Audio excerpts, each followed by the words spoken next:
సంవత్సరం పొడుగునా దట్టమైన మంచుతో కప్పేయబడిన అలస్కాలోని కీలట్ అనే రిమోట్ ప్లేస్లో కొడుకుతో నివసిస్తున్న మెడోరా స్లోన్ అనే లేడీ ఒకరోజు ఇంటి బయట ఆడుతున్న తన కొడుకు కనబడకుండా పోతాడు. అడవి తోడేళ్లే తన కొడుకును ఎత్తుకొని వెళ్ళిపోయి ఉంటాయని మెడోరా భావించి వుల్ఫ్స్ బిహేవియరల్ ఎక్స్పర్ట్ అయిన రజల్ హెల్ప్ కోరుతుంది. మరి రజల్ చివరకు ఆ కిల్లర్ తోడేల్ను చంపుతాడా లేదా అంతు చిక్కని మిస్టరీకు ఈ కథ దారి తీస్తుందా అనేదే ఈ మూవీ కథ. ఈ మూవీ చూసిన చాలామంది కాన్సెప్ట్ చాలా కన్ఫ్యూజింగ్గాను ఇల్లాజికల్గాను ఉందని చెప్తారు. రీజన్, కథను నావెల్ ఆధారంగానే తీశారు అండ్ దీంట్లో చాలా అబ్స్ట్రాక్ట్ కాన్సెప్ట్స్ ఉన్నాయి. నేను సాధ్యమైనంత వరకు ఈ కథలోని మీనింగ్ను ఎక్స్ప్లెయిన్ చేయడానికి ట్రై చేస్తాను. అండ్ ఈ మూవీను చూడాలనుకునే వారికి నెట్ఫ్లిక్స్లో ఈ మూవీ అవైలబుల్గా ఉంది, చూడొచ్చు. అండ్ ఈ మూవీ స్టోరీలోకి వెళ్ళిపోయేకి ముందు మంచి మూవీ స్టోరీస్ అండ్ రివ్యూస్ కోసం వెంటనే సబ్స్క్రైబ్ చేసి బెల్ ఐకాన్ను క్లిక్ చేసేయండి. సరే రండి కథలోకి వెళ్ళిపోదాం. మెడోరా తన కొడుకుతో ఈ కీలట్ అనే ప్లేస్లో ఉంది. ఇది చాలా రిమోట్ ప్లేస్. ఇక్కడ చాలా తక్కువ పాపులేషనే ఉంటారు. ఇక్కడ నివసించేదంతా ఇక్కడి ఇండిజీనియస్ గ్రూప్ ఆఫ్ పీపుల్ అన్నమాట. మెడోరా హస్బెండ్ వెర్నాన్, ఇతడు ఆర్మీలో పనిచేస్తూ ఉండడం వల్ల కరెంట్గా వేరే దేశంలో ఉంటాడు. ఈ ప్రాంతంలో సూర్యుడు చాలా తక్కువ సేపు మాత్రమే ప్రకాశిస్తాడు. సో ఇలాంటి టైంలోనే పిల్లలు ఆడుకునేది, స్కూల్కి వెళ్ళొచ్చేది జరుగుతూ ఉంటుంది. సో రోజులానే మెడోరా కొడుకు బెయిలీ ఆడుకుంటూ ఉంటాడు. కాసేపటికి ఇంట్లో పని చేసుకొని డోర్ తీసిన మన మెడోరాకు తన కొడుకు అక్కడ కనిపించకపోయేసరికి ఆ ఊర్లో ముందు జరిగిన ఘటనలు గుర్తుకు వస్తాయి. అవేంటంటే, ఇంతకు ముందు అడవి తోడేళ్ళు అక్కడ 2 పిల్లలను లాక్కొని వెళ్ళిపోయి ఉంటాయి. సో తన కొడుకును కూడా ఇలానే వుల్ఫ్స్ తీసుకొని వెళ్ళిపోయి ఉంటాయని భావించిన తను ఆ వుల్ఫ్ పైన రివెంజ్ తీసుకోవడానికే వుల్ఫ్స్ను స్టడీ చేసే ఒక బిహేవియరల్ ఎక్స్పర్ట్ అయిన రజల్కు లేఖ రాస్తుంది హెల్ప్ అడుగుతూ. అతడికి తోడేళ్ళంటే చాలా ఇష్టం. 1 సంవత్సరం వాటి మధ్య ఉండి ఒక బుక్ను రాసి ఉంటాడు. మెడోరా లేఖ అతడికి అందడంతో తనకు హెల్ప్ చేసేందుకు కీలట్ చేరుకుంటాడు. కొడుకు చనిపోయిన బాధ ఓ పక్క, యుద్ధంలో ఉన్న తన హస్బెండ్తో కొడుకు చనిపోయిన విషయం చెప్పడం ఎలా అని భయం ఒక పక్క మెడోరాకు. ఆ కిల్లర్ వుల్ఫ్ను రజల్ చేత చంపించి రివెంజ్ తీసుకున్న తరువాతే కొడుకు విషయం హస్బెండ్కు చెప్పాలని మెడోరా డిసైడ్ అవుతుంది. రజల్ ఖచ్చితంగా తనకు హెల్ప్ చేస్తానని చెప్తాడు. కానీ ఇక్కడ జరిగింది చాలా అరుదుగా జరుగుతుందని, తోడేళ్ళు ఇలాంటివి సాధారణంగా చెయ్యవని చెప్పి తోడేళ్ళు ఎటువైపు వెళ్ళిందో మెడోరాను అడిగి తెలుసుకుంటాడు. ఇక ఆ రాత్రి నిద్రపోతున్న రజల్కు వాష్రూమ్ వైపు నుండి మెడోరా మాట్లాడేది వినబడుతుంది. తను స్నానం చేస్తోందని తెలుసుకున్న అతడు తిరిగి వచ్చి నిద్రపోవడానికి ట్రై చేస్తాడు. అంతలోనే మెడోరా వాష్రూమ్ నుండి బట్టలు లేకుండా నడుచుకొని వస్తుంది. ఒక వుల్ఫ్ మాస్క్ పెట్టుకొని ఉంటుంది. రజల్కు ఆమె విచిత్రమైన ప్రవర్తనకు రీజన్ ఏంటని తెలియదు. ఇది చాలదన్నట్లు రజల్ పక్కనే వచ్చి పడుకొని అతన్ని సెడ్యూస్ చేసేందుకు ట్రై చేస్తుంది. రజల్ చేత్తో తన మెడను నొక్కించుకుంటూ చనిపోతున్నట్లుగా యాక్ట్ చేస్తుంది. సీన్ కట్ చేస్తే వార్లో ఉన్న మెడోరా హస్బెండ్ చాలా వైల్డ్గా బిహేవ్ చేస్తూ ఉంటాడు. శత్రు కాల్పుల్లో అన్ఎక్స్పెక్టెడ్గా ఒక బుల్లెట్ వెర్నాన్ మెడ భాగానికి తగిలి బ్లీడ్ అయ్యి స్పృహ కోల్పోతాడు. దీంతో ఇతడిని తిరిగి ఇంటికే పంపేందుకు అఫీషియల్స్ డెసిషన్ తీసుకుంటారు. ఈ విషయం తెలిసిన వెర్నాన్కు తన కొడుకు బెయిలీను చూడబోతున్నాడని చాలా సంతోషిస్తాడు. ఇక అలస్కాలో మెడోరా విచిత్రమైన ప్రవర్తనను ఎక్స్పీరియన్స్ అవుతాడు రజల్. నెక్స్ట్ డే వుల్ఫ్ను చంపమని ఇతడిని సిద్ధం చేసి పంపిస్తుంది మెడోరా. అలానే ఇతడు కూడా గన్ను పట్టుకొని మైళ్ళ దూరం ఆ మంచులో కిల్లర్ తోడేల కోసం నడిచి వెళ్తూ ఉండగా ఒక తోడేల్ ప్యాక్ కనిపిస్తుంది. బైనాకులర్స్లో చూసే అద్దరికి ఒక ఘోరమైన సీన్. తోడేళ్ళు తమ సొంత పప్ను, అంటే తమ సొంత చైల్డ్ను చంపి తింటూ ఉంటాయి. ఇతడు బిహేవియరల్ ఎక్స్పర్ట్ కాబట్టి ఈ ప్రక్రియ తోడేల్లోనూ మరికొన్ని జంతువుల్లోనూ కామన్ అని అతడికి తెలుసు. నార్మల్గా వనరులు లిమిటెడ్గా ఉన్నప్పుడు లేదా అన్ఫేవరబుల్ కండిషన్స్ ఉన్నప్పుడు తమ సొంత పిల్లల్ని తోడేలు చంపి తినడం సహజం.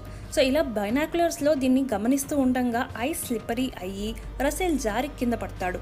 తోడేలు దీన్ని పసిగట్టి ఇతడి వైపే ఫాస్ట్గా పరిగెత్తుకుంటూ వస్తూ ఉంటాయి. తన గన్ను తీసి ఎలానో ఆత్మరక్షణ చేసుకుంటాడు ఇతడు.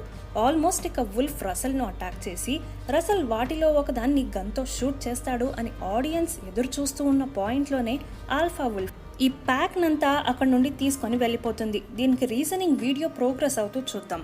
ప్రాణాలతో బయటపడి క్రూరమైన మంచులో కష్టపడి నడుచుకొని ఇంటికి చేరుకుంటాడు రసల్. మెడోరాను పిలుస్తాడు. తను రిప్లై ఇవ్వకపోవడంతో ఇల్లంతా వెతికి చూస్తాడు. ఎక్కడా తను ఉండదు. అండ్ ఆ ఇంటి బేస్మెంట్ లాక్ ఓపెన్ అయి ఉంటుంది. వెళ్ళి చూసే రసల్కు దిమ్మ తిరిగిపోయే విషయం తెలుస్తుంది. మెడోరా కొడుకును తోడేళ్ళు ఎత్తుకొని వెళ్ళిపోలేదు, బాడీ బేస్మెంట్లోనే చుట్టేసి పెట్టి ఉన్నారు ఎవరో. కంగుతిన్న రసల్ ఆ ఊరి జనాలందరినీ గోల చేసి అలర్ట్ చేస్తాడు. ఆ ఊరి వారంతా మెడోరాపై తోడేలు స్పిరిట్ ఉందని అనుకుంటూ ఉంటారు. ఈ విషయం తెలిసి పోలీసులు అక్కడికి చేరుకుంటారు. డొనాల్డ్ ఈ కేసుకు కీలకమైన ఆఫీసర్. ఇక పోలీసుల అబ్జర్వేషన్ ప్రకారం మెడోరానే అంటే ఆ అబ్బాయి తల్లే కొడుకును చంపేసి ఉంటుంది అని కన్ఫర్మ్ చేస్తారు. కానీ రజల్ మాత్రం తను అలా చేసి ఉండదు అని ఫీల్ అవుతాడు. ఇక సీన్ కట్ చేస్తే బుల్లెట్ గాయాన్ని కూడా సర్వైవ్ అయ్యి తన ఫ్యామిలీని కలవడానికి ఎంతో సంతోషంగా వచ్చిన వెర్నాన్కు జరిగిందంతా తెలిసి తన వైఫ్ మెడోరాపై చాలా కోపంగా ఉంటాడు. కొడుకు లేని ప్రపంచాన్ని ఊహించుకోలేకపోతూ ఉంటాడు అతడు. పోలీసులు కూడా ఇతన్ని కన్సోల్ చేస్తూ మెడోరా చాలా దూరం పారిపోయి ఉండదు, మేము ఎలా అయినా తనను అరెస్ట్ చేస్తామని అష్యూరెన్స్ ఇస్తారు.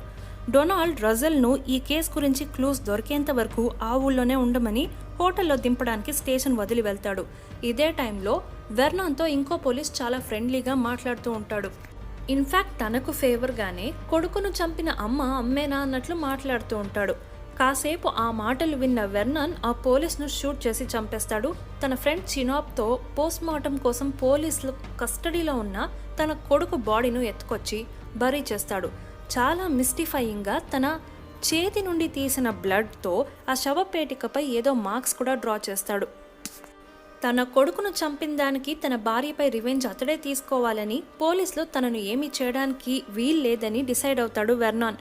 సో తన భార్యను వెతుక్కుంటూ నిర్మానుష్యంగా ఉండే ప్లేసుల్లో అంతా అలస్కా ప్రాంతం అంతా వెతుకుతాడు. ఇక నెక్స్ట్ డే పోలీసులు స్టేషన్కు చేరుకొని సీన్ అర్థం చేసుకుంటారు. 2 పోలీసులను చంపేశాడు వెర్నాన్. అంతేకాదు తన కొడుకు బాడీ కూడా మిస్సింగ్గా ఉంది. సో వెర్నాన్ని పట్టుకోవడానికి పోలీసులు చాలా గురిగా ఉంటారు. ఆ క్రమంలోనే నిన్న రాత్రి అతడితో ఉన్న తన ఫ్రెండ్ చినాబ్ను కలిసేందుకు ఇంటికి వెళ్తారు. అతడు చాలా కేర్లెస్గా అతడు ఎక్కడికి వెళ్తే నీకేంటి, అతడి కొడుకు బాడీ నీకెందుకు, అతడు ఆల్రెడీ చనిపోయాడు, నువ్వేం చేశావు అతన్ని హెల్ప్ చేయడానికి, నా కూతుర్ని వుల్ఫ్స్ ఎత్తుకొని వెళ్ళిపోయినప్పుడు తన బాడీ అయినా కనిపెట్టావా నువ్వు, అసలు మా ఊర్లో నీ జనాలకు నువ్వేం చేశావు, నీ సివిలైజేషన్ నీతోనే పెట్టుకో, మాకు అవసరం లేదు అంటూ చెప్పి లోపలికి వెళ్ళిపోతాడు. అతడు తక్కువ చేసి మాట్లాడినా కూడా డొనాల్డ్ వెర్నాన్ని ఎలా అయినా పట్టుకోవడానికి క్లూ తన దగ్గరే ఉంటుందని భావించి అతడితో కన్సోల్గా మాట్లాడదామని అనుకుంటాడు. కానీ అంతలోనే లోపలికి వెళ్ళి లాక్ చేసుకున్న షినాబ్ తన ఇంటిలో నుండి ఒక ఫ్యూరియస్ గన్ను వీరి పక్క పాయింట్ చేసి షూట్అవుట్ స్టార్ట్ చేస్తాడు. భారీ కాల్పుల్లో అక్కడున్న పోలీసులు మెజారిటీ ఆఫ్ దెమ్ హర్ట్ అవుతారు, చనిపోతారు అక్కడికక్కడే. వీరితో అక్కడే ఉన్న రజల్కు ఏం జరుగుతుందో అర్థం కాదు. ఒక కార్ కిందకు వెళ్ళి దాక్కుంటాడు. ఈ షూట్అవుట్లో చాలా మందిని షూట్ చేస్తూ డిస్ట్రాక్టెడ్గా ఉన్న షినాబ్ను ఎలానో డైవర్ట్ చేసి డొనాల్డ్ తన ఇంట్లోపలికి వెళ్ళి వెనక నుండి గన్తో పాయింట్ చేసి షూట్ చేసి అక్కడికక్కడే చంపేస్తాడు. సో ఈ షూట్అవుట్లో రజల్ అండ్ డొనాల్డ్ ఇద్దరు ప్రాణాలతో బయటపడతారు. సీన్ కట్ చేస్తే మెడోరా ఓల్డ్ ట్రక్ మైన్స్ ఉండే ప్రాంతంలో ఉందనే లీడ్ తెలుసుకున్న వెర్నాన్ ఆ ప్లేస్లోని ఒక చిన్న హోటల్కు వెళ్ళి మెడోరా గురించి కనుక్కుంటాడు. ఆ హోటల్ ఓనర్ కూడా ఒక 2 days ముందు ఇక్కడే తను స్టే చేసిందని, జాన్ అనే హంటర్ను కలవడానికి వచ్చినట్లు ఇన్ఫర్మేషన్ ఇస్తుంది. సో నెక్స్ట్ వెర్నాన్ ఆ హంటర్ను కలుస్తాడు. అతడు ఒక గుహ లాంటి ప్లేస్లో ఉంటాడు. వెర్నాన్ అతడిని కలిసి మెడోరా ఇక్కడికి వచ్చిందా అని అడుగుతాడు. అందుకు అతడు కూడా వచ్చింది అంటూ చెప్తూ, మీ డాడీ నాకు తెలుసు, చిన్నప్పుడు నీ కోసం తోడేళ్ల ఆయిల్ తీసుకొని వెళ్ళడానికి వచ్చాడు, ఎందుకంటే మీ ఊర్లోని మంత్రగెత్త నీ కోసం ఆ వుల్ఫ్ ఆయిల్ను వాడమని చెప్పిందంట, బికాజ్ నువ్వు చాలా అన్యాచురల్గా ఉండేవాడివి అని మీ డాడీ చెప్పాడు నాతో అని చెప్తాడు. వెర్నాన్ ఇదంతా ఇగ్నోర్ చేస్తూ మెడోరా ఎక్కడ అని అడుగుతాడు.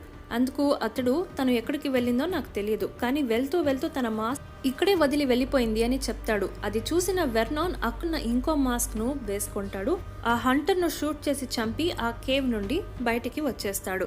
ఇతడు మొదట వెళ్ళిన ఆ హోటల్ ఓనర్ ఈ గన్ సౌండ్ విని తన గన్ను తీసుకొని వెర్నాన్ అటాక్ చేయడానికి వస్తుంది. ఈ షూట్అవుట్లోనే మళ్ళీ వెర్నాన్కు బుల్లెట్ ఒకటి తగులుతుంది షోల్డర్లో. ఎలానో కార్ను డ్రైవ్ చేసుకుని ఆ ప్లేస్ నుండి బయటపడతాడు. తన ఫ్రెండ్ ఇంటికి వచ్చి చేరుకుంటాడు. తన ఫ్రెండ్ ఒక డాక్టర్ కావడంతో ఈ బుల్లెట్ బయటకు తీయడానికి అతడు సహాయపడతాడు. కానీ ఈ డాక్టర్ ఫ్రెండ్ ముందే న్యూస్లో షినాబ్ షూట్అవుట్ విషయం అండ్ పోలీసులు చాలామంది చనిపోయిన విషయం తెలుస్తుంది. సో విషయం అర్థం చేసుకున్న ఈ డాక్టర్ ఫ్రెండ్ వెర్నాన్ తన దగ్గరే ఉన్నాడని ఇన్ఫర్మేషన్ను పోలీసులకు పాస్ ఆన్ చేయడానికి ట్రై చేస్తూ ఉంటాడు. దీన్ని గమనించిన వెర్నాన్ ఇతన్ని కూడా క్రూరంగా చంపి ఆ ప్లేస్ నుండి బయటపడతాడు. On the other hand Russell డొనాల్డ్తో ఓ రోజు డిన్నర్ తర్వాత మెడోరా తనతో విచిత్రంగా బిహేవ్ చేసిన విషయం చెప్తాడు. మాటలు మాట్లాడుతూ ఉండంగా ఇలా తనకు ఇంకోటి ఫ్లాష్ అవుతుంది మెడోరా గురించి. తను మెడోరాను కలవడానికి వచ్చినప్పుడు హాట్ స్ప్రింగ్స్ గురించి తను మాట్లాడుంటుంది. హాట్ స్ప్రింగ్స్ అంటే చల్లటి ప్రాంతాల్లో హాట్ వాటర్ న్యాచురల్గా ఉండే ప్లేసెస్. సో ఆ ప్లేస్ తన ఇంటి నుండి కొంత దూరంలో ఉందని, ఏ ప్లేస్ టు గెట్ క్లీన్ అని తను చెప్పి ఉంటుంది. సో మెడోరా అక్కడికి వెళ్లేందుకు ఛాన్స్ ఉందని రజిల్కు అనిపిస్తుంది. సో ఇదే విషయాన్ని డొనాల్డ్తో చెప్తాడు. డొనాల్డ్కి ఏంటంటే మెడోరాను కనిపెడితే వెర్నాన్ కూడా ఆటోమేటిక్ దొరికిపోతాడని. సో మెడోరాను పట్టుకోవడానికి ఈ హాట్ స్ప్రింగ్స్ క్లూ చాలా ఇంపార్టెంట్ అయి ఉంటుందని డొనాల్డ్ కూడా భావించి రజిల్తో ఆ ప్లేస్కు, ఆ హాట్ స్ప్రింగ్స్ ఉండే ప్లేస్కు ప్లేన్లో బయలుదేరి వెళ్తారు. ప్లేన్లో వెళ్తూ ఉండగా రజిల్ను కింద చూసి క్లూస్ కోసం ఏదైనా దొరికితే చెప్పు అని డొనాల్డ్ చెప్తాడు. అలానే రజిల్ కూడా చూస్తూ ఉంటాడు. ఒక ప్లేస్లో మాత్రం బాగా పొగ రావడం గమనించిన రజిల్ ఈ విషయాన్ని డొనాల్డ్తో చెప్తాడు. సో అతి కష్టంతో మంచు కొండలపై నుండి ఐస్ పైన ప్లేన్ను ల్యాండ్ చేస్తారు.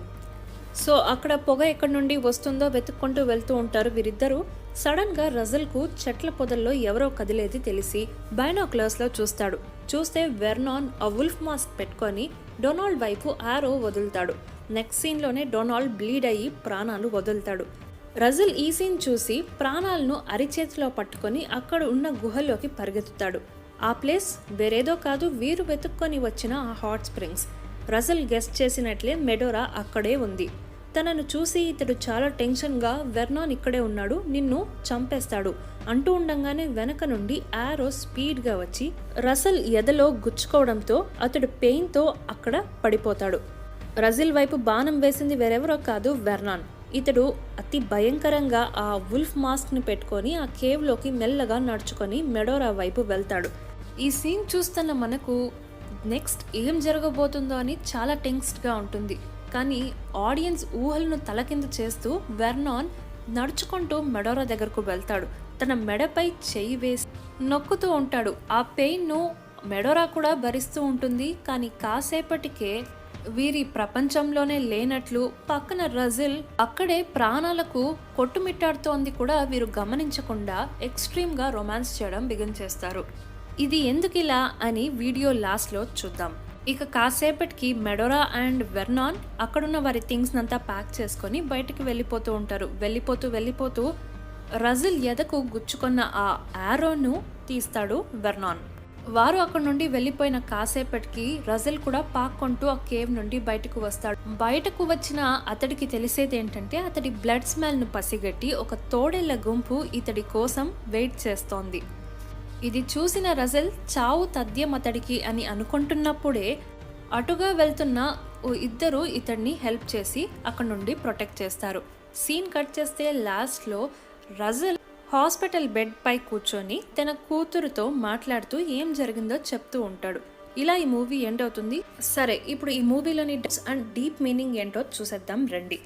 ఈ మూవీ స్టోరీకు base 2 science concepts: infanticide and species dysphoria. Species dysphoria అంటే మనిషిగా పుట్టినా కూడా ఆ ఇండివిజువల్కు అతడు మనిషి జాతికు సంబంధించిన వాడు కాదు అనే ఫీలింగ్. అంటే వారిని వారే నేను లయన్ లేదా ఓ టైగర్ జాతికి చెందినవాడు అని అనుకునే మనస్తత్వం. సినిమాలో వెర్నాన్ అండ్ మెడోరా ఈ ఇద్దరికి కూడా ఈ స్పీసీస్ డిసోఫోరియా అనే కండిషన్ ఉంటుంది.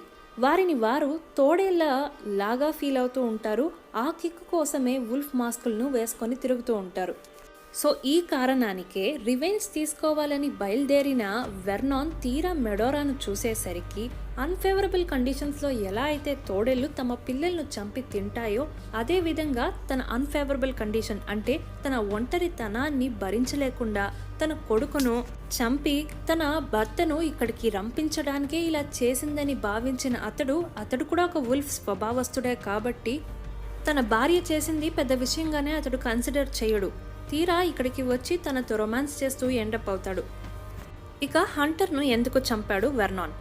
In fact Medora and Vernon twins. అందుకే ఆ హంటర్ మీ ఇద్దరి కళ్ళు ఒకేలాగా ఉన్నాయి, మీరిద్దరు చూడడానికి ఒకేలాగా ఉన్నారు. అంతేకాదు తన తండ్రి తనను అన్యాచురల్ అని చిన్నప్పుడు పిలవడం ఇదంతా ఆ హంటర్కు తెలుసు. సో తన సీక్రెట్ పర్సనాలిటీ అంతా అతడికి తెలుసు కాబట్టి ఈ విషయాన్ని ఎక్కడ రివీల్ చేస్తాడో అనే భయంతోనే వెర్నాన్ అతన్ని చంపేస్తాడు. సరే, తన సొంత కొడుకునే చంపిన తర్వాత రజల్ను మెడోరా ఎందుకు పిలిపించిన తను ఎందుకు సెడ్యూస్ చేస్తుంది? రజల్ ఒక వుల్ఫ్ బిహేవియరల్ ఎక్స్పర్ట్. తన బాడీ లాంగ్వేజెస్ను యూజ్ చేసి తోడేళ్ల గుంపు నుండి ఆపద నుండి బయటపడతాడు.